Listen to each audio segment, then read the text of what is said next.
এই নীল আকাশের নিচে দাঁড়িয়ে থাকা কালো ঘরটা শুধু ইট পাথরের তৈরি কোনো স্থাপনা নয়, এটা হলো পৃথিবীর সবচেয়ে শক্তিশালী এক কেন্দ্র, যেখানে মানুষের অহংকার ভেঙে যায় আর হৃদয় নরম হয়ে আসে। কখনো কি ভেবেছ পৃথিবীর কোটি কোটি মানুষ একই দিকে মুখ করে কেন দাঁড়ায়? কারণ মানুষ দিক নির্দেশনা ছাড়া পথ হারায়।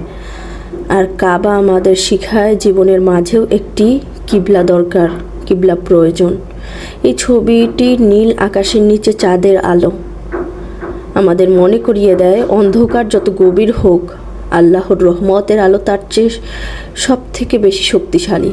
যখন দুনিয়ার শব্দ খুব বেশি হয়ে যায়, যখন মানুষ আপনাকে বুঝতে চায় না, যখন মন ভেঙে যায় নিঃশব্দে, তখন কাবা ঘরের কথা মনে করো।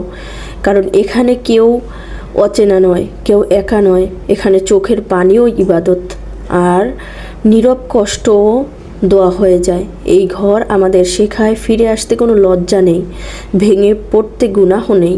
আল্লাহর দিকে ফিরে তাকালেই জীবন আবার সুন্দর। জীবনকে সুন্দর করার জন্য জীবনের প্রত্যেকটি ক্ষেত্রে আমাদের কাবা ঘরকে মনে করা উচিত। কাবা ঘর এমন এক জায়গা যেখানে গেলেই আল্লাহকে স্মরণ হয়, এবং যে ছবিটি চোখের সামনে আসলেই মহান রব্বুল আলামিনের কথা আমাদের স্মরণ হয়ে যায়। তাই সবাই আল্লাহকে ভালোবাসি, কাবাকে ভালোবাসি, এবং এটা আল্লাহর পবিত্র ঘরকে ভালোবাসি, কিবলাকে ভালোবাসি। ধন্যবাদ সবাইকে। আসসালামু আলাইকুম।